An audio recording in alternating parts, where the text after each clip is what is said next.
Salam sejahtera untuk kita semua. Pelajaran Sekolah Sahabat dengan tema utama 3 Pekebaran Kosmis. Pelajaran keempat, takutlah akan Allah dan muliakanlah Dia. Selasa, 18 April, menjalani kehidupan yang berpusat kepada Allah. Di zaman konsumerisme, ketika nilai-nilai sekuler telah menjadikan diri sendiri sebagai pusat, panggilan surga adalah untuk berpaling dari tirani yang berpusat pada diri sendiri dan belenggu meninggikan diri sendiri dan menggantikannya dengan Allah sebagai pusat dari kehidupan kita. Bagi beberapa orang, uang adalah pusat kehidupan mereka. Untuk orang lain, kesenangan dan kekuasaan. Yang lain, mungkin olahraga, musik atau hiburan.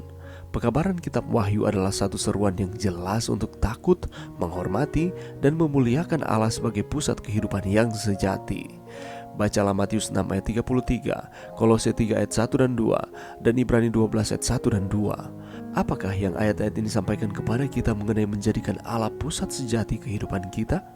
Masalah utama dalam konflik terakhir bumi adalah pertempuran dalam pikiran. Itu benar-benar sebuah bentuk kesetiaan, otoritas, dan komitmen terhadap kehendak Allah. Peperangan terakhir dalam pertentangan besar adalah antara baik dan jahat yang mengendalikan pikiran kita.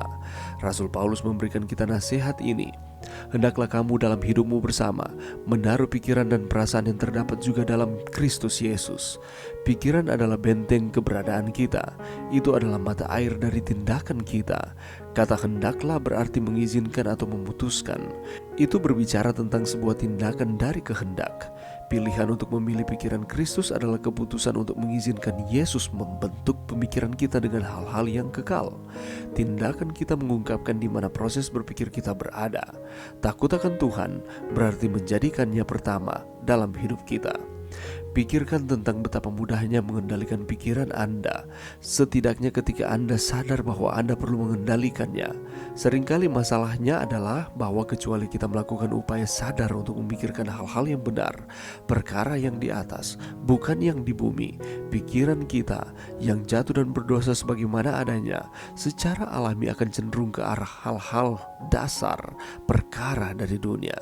Oleh karena itu, kita perlu, seperti yang Paulus katakan, agar dengan sengaja dan dengan hati-hati memilih, menggunakan karunia kudus kehendak bebas untuk memikirkan hal-hal surgawi. Jadi akhirnya saudara-saudara, semua yang benar, semua yang mulia, semua yang adil, semua yang suci, semua yang manis, semua yang sedap didengar, semua yang disebut kebajikan dan patut dipuji, pikirkanlah semuanya itu. Bagaimanakah kita belajar untuk melakukan apa yang Paulus katakan di sini? Pelajaran yang bisa kita dapatkan pada saat ini. Di dalam pengalaman hidupnya, Rasul Paulus banyak memberikan motivasi, memberikan nasihat-nasihat kepada begitu banyak jemaat yang pernah ia gembalai. Dan salah satunya adalah berbicara tentang gaya hidup. Ketika Paulus berbicara tentang hal ini, Paulus mengatakannya lebih khusus lagi kepada jemaat Filipi, penerima suratnya, apa yang harus mereka pikirkan. Kalau kita lihat di dalam Filipi 4 ayat 8, ada hal-hal yang mereka harus pikirkan sebagai umat-umat Tuhan. Yang pertama adalah semua yang benar. Dalam hal ini Paulus menggunakan kata sifat yang menggambarkan sesuatu yang nyata. Ia tidak mengajukan sebuah fiksi yang tak dapat diterima oleh jemaat Kristen. Fiksi yang baik, meskipun sebuah kisah rekaan, merupakan cerminan mendalam dari kenyataan. Itulah sebabnya Paulus menginginkan supaya segala sesuatu yang benar harus dipikirkan oleh umat-umat Tuhan. Semua yang mulia. Kata sifat ini merujuk pada sesuatu yang mengandung harga diri. Ia menyatakan sebuah kualitas hidup yang menimbulkan kekaguman dan rasa hormat dari orang lain. Dalam bahasa Yunani sekuler, istilah ini digunakan untuk orang, khususnya orang yang sudah tua, yang memiliki karakter mantap dan bijaksana. Keutamaan menandai hidup mereka. Mereka orang-orang yang serius dan tidak bersikap aneh. Semua yang adil. Paulus menggunakan sebuah kata sifat yang umum digunakan di antara orang-orang kafir, yang menunjukkan sebuah kualitas yang selaras dengan norma-norma masyarakat, yang dianggap umum sebagai pantas dan adil. Istilah ini menggambarkan kepatuhan terhadap hukum dalam hubungan dengan sesama dan ketaatan kepada Allah. Ia juga menekankan sebuah integritas. Semua yang suci. Istilah ini berarti bersih, bukan secara fisik tapi secara moral. Ia merujuk pada kebebasan dari noda dan dapat diterjemahkan tak berdosa, rendah hati, atau tulus hati. Semua yang manis, kata yang dipilih oleh Paulus mengandung arti sesuatu yang membuat orang senang.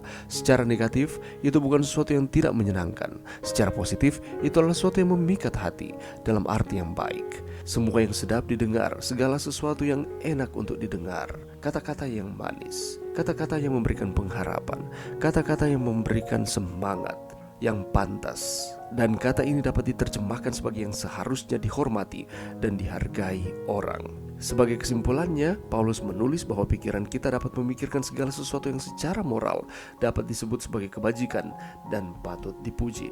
Dan inilah yang harus kita pikirkan di dalam kehidupan kita. Karena peperangan terakhir dalam pertentangan besar adalah antara yang baik dan yang jahat yang mengendalikan pikiran kita. Itulah sebabnya Rasul Paulus menambahkan bahwa kita harus memikirkan perkara yang di atas, bukan yang di bumi. Karena pikiran kita yang jatuh dan berdosa sebagaimana adanya secara alami akan cenderung ke arah hal-hal dasar, perkara dari dunia, hal-hal duniawi yang seringkali kita pikirkan. Allah memberikan kepada kita pilihan, Allah memberikan kepada kita kehendak bebas. Itulah sebabnya marilah kita dengan hati-hati memilih, menggunakan karunia kudus kehendak bebas kita untuk memikirkan hal-hal surgawi. Ketika kita memilih untuk berpikir seperti ini, maka kita akan menjalani kehidupan yang berpusat kepada Allah. Oleh karena itu, pada saat ini mari kita terus belajar untuk melakukan apa yang dikehendaki Tuhan di dalam kehidupan kita.